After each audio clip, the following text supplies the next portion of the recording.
여러분, 한 가지 질문을 드릴게요. 오늘 아침에 일어나서 꿈을 꾸셨나요? 어떤 꿈이었나요? 대부분의 꿈은 일어나고 나면 금방 잊어버리죠. 아니면 그냥 어젯밤에 이상한 꿈 꿨어 하고 웃어넘기기도 하고요. 그런데 말이에요. 꿈 하나가 한 나라의 역사를 바꾸고 한 사람의 인생을 완전히 뒤집어 놓는다면 어떨까요? 그것도 단 하루 만에요. 오늘 우리가 함께 볼 이야기가 바로 그 이야기입니다. 감옥에 갇혀있던 한 청년이 꿈 해석 하나로 하루아침에 이집트 전체를 다스리는 총리가 되는 이야기. 성경 창세기 41장의 요셉 이야기, 지금 함께 떠나볼까요? 먼저 오늘 이야기를 이해하려면 요셉이 어떤 사람인지 조금 알아야 해요. 요셉은 이스라엘 사람이었어요. 지금으로부터 아주 오래전 족장 야곱의 아들이었죠. 요셉은 아버지의 특별한 사랑을 받았는데 그게 형들의 질투를 샀어요. 형들은 요셉을 구덩이에 던져 넣었다가 결국 이집트로 가는 상인들에게 팔아버렸답니다. 친형제들이 자기 동생을 노예로 판 거예요. 얼마나 마음이 아팠을까요? 이집트에 끌려온 요셉은 바로 왕의 신하인 보디발의 집에서 노예로 일하게 되었어요. 그런데 거기서 또 억울한 일이 생겼어요. 보디발의 아내가 요셉을 모함해서 감옥에 갇히게 된 거예요. 잘못한 것도 없는데 감옥까지 들어가게 된 거죠. 이 시점에서 요셉의 나이가 대략 18에서 20즈음이었을 거예요. 그리고 감옥에서 꽤 오랜 시간을 보냈어요. 성경은 그 시간이 무려 약 2년이라고 이야기합니다. 자, 이제 창세기 41장이 시작됩니다. 첫 번째 장면입니다. 바로의 이상한 꿈. 이집트의 왕 바로는 하루는 정말 이상한 꿈을 꿨어요.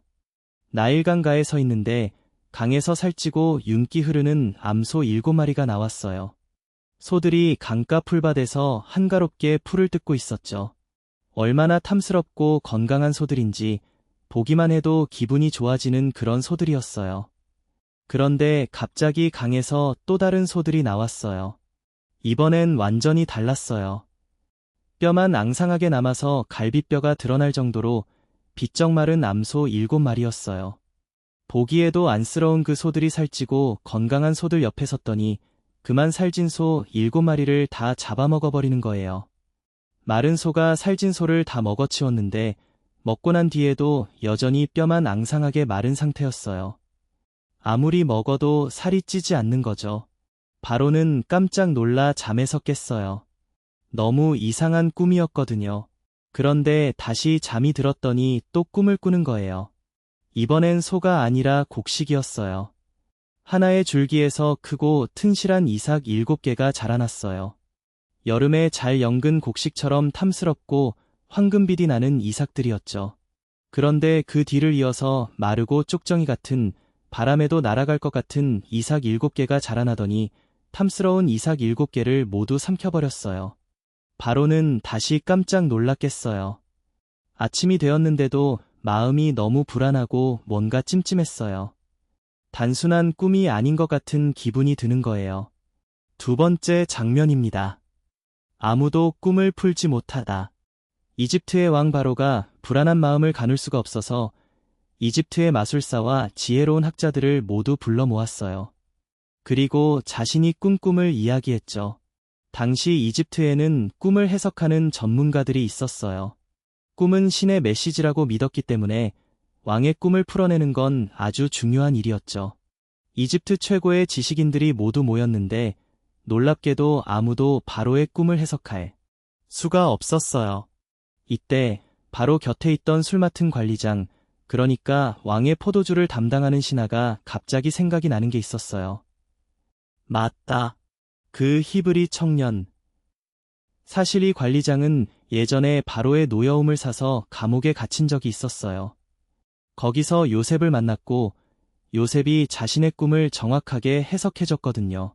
3일 안에 왕이 당신을 다시 풀어줄 거예요 라고 했는데 정말 딱 그대로 됐던 거예요. 그때 나오면서 요셉에게 왕한테 말해주겠다고 약속했는데 그만 잊어버렸던 거죠. 사람이 좋을 때는 어려울 때의 약속을 쉽게 잊어버리잖아요. 관리장이 바로에게 말했어요. 왕이시여, 제가 지난날 잘못을 저질러 감옥에 있을 때 히브리 청년 요셉을 만났습니다. 그가 저의 꿈과 빵 맡은 관리의 꿈을 해석해줬는데 모두 정확하게 맞아떨어졌습니다. 바로는 즉시 명령을 내렸어요. 그 청년을 당장 데려오라. 세 번째 장면입니다. 요셉, 감옥에서 불려나오다. 감옥에 있던 요셉에게 갑자기 사람들이 찾아왔어요. 왕께서 부르신다. 생각해보세요. 요셉 입장에서 얼마나 황당했겠어요. 어제까지만 해도 그냥 감옥에서 하루하루 보내던 사람인데 갑자기 이집트 왕 바로가 자신을 부른다는 거잖아요. 요셉은 서둘러 준비했어요. 성경은 이 장면을 이렇게 묘사해요. 요셉이 수염을 깎고 옷을 갈아입고 바로 앞에 나아갔다고요. 이게 참 의미 있는 장면이에요. 당시 이집트에서는 면도를 하고 깔끔하게 입는 것이 예의였거든요. 감옥에 있다고 해서 그냥 나타나는 게 아니라 왕 앞에서는 예의를 갖춘 거예요. 바로 앞에 선 요셉. 얼마나 긴장됐을까요? 하지만 동시에 얼마나 오래간만에 햇빛을 보는 느낌이었을까요? 바로가 말했어요. 내가 꿈을 꿨는데 아무도 해석하는 자가 없소. 그런데 그대가 꿈을 들으면 해석할 수 있다고 들었소. 이때 요셉이 한 대답이 정말 인상적이에요. 보통 이런 상황이면 네, 저 잘해요. 한번 해보겠습니다. 이렇게 나올 법한데 요셉은 그러지 않았어요. 왕이시여, 저는 할 수 없습니다. 하지만 하나님이 왕에게 좋은 대답을 주실 것입니다. 이 한마디에 요셉이 어떤 사람인지 다 보이죠. 자기 자랑을 하거나 능력을 과시하는 대신 이건 내 실력이 아니라 하나님이 하시는 일이라고 말한 거예요. 감옥에서 그 긴 시간을 보내면서도 하나님에 대한 신뢰를 잃지 않은 거예요. 네 번째 장면입니다. 요셉의 놀라운 꿈 해석.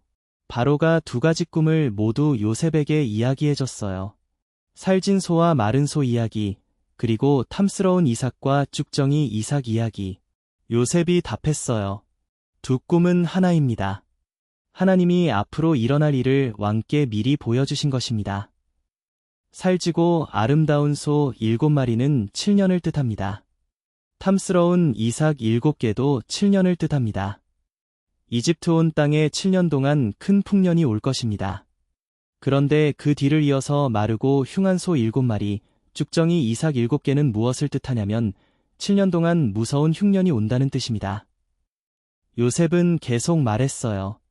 7년 풍년이 지나면 너무나 심한 흉년이 찾아와서 그 풍년의 기억조차 다 사라지게 될 것입니다. 온 땅이 기근으로 쓸려갈 거예요. 왕께서 같은 뜻의 꿈을 2번이나 꾸신 것은 하나님이 이 일을 반드시 이루실 것이며 속히 이루실 것이라는 뜻입니다. 그러고는 요셉이 제안을 하나 덧붙였어요. 왕이시여, 지혜롭고 명철한 사람을 뽑아 이집트 땅을 다스리게 하십시오. 그리고 7년 풍년 동안 각 지역마다 관리를 세워 식량의 5분의 1, 즉 20%를 거둬들여 창고에 쌓아두십시오. 그러면 흉년이 왔을 때 백성들이 굶어 죽지 않을 것입니다. 얼마나 실용적이고 지혜로운 제안인가요? 꿈 해석만 한 게 아니라 해결책까지 제시한 거예요. 바로와 신하들이 이 말을 들으면서 고개를 끄덕였어요.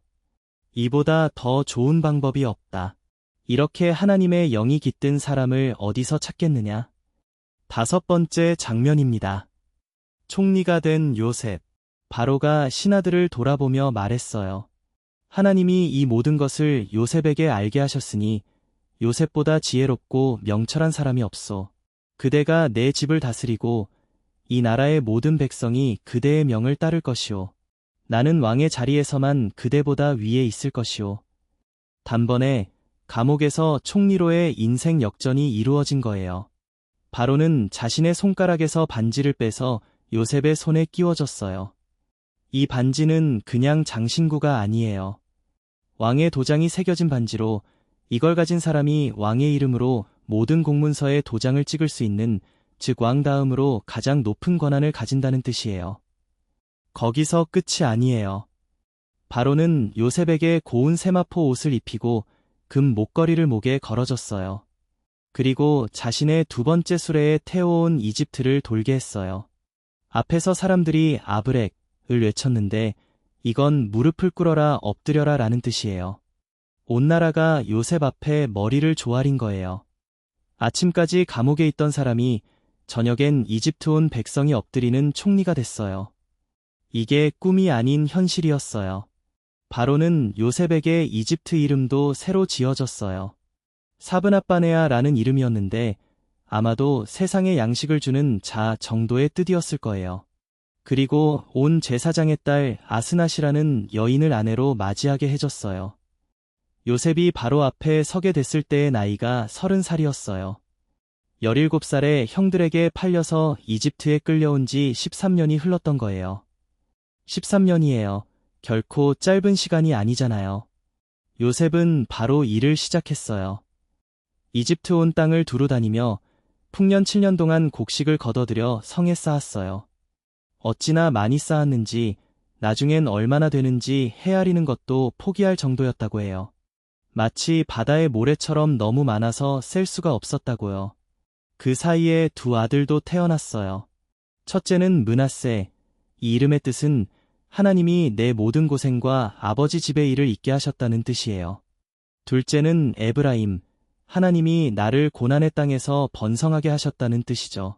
이름 하나에 요셉의 그 긴 세월의 눈물과 감사가 다 담겨 있는 것 같지 않나요? 그리고 예언대로 7년 풍년이 끝나고 흉년이 왔어요. 온 땅이 굶주리기 시작했어요. 이집트뿐만 아니라 주변 나라들도 다 굶주렸는데 이집트만 창고에 양식이 가득했어요.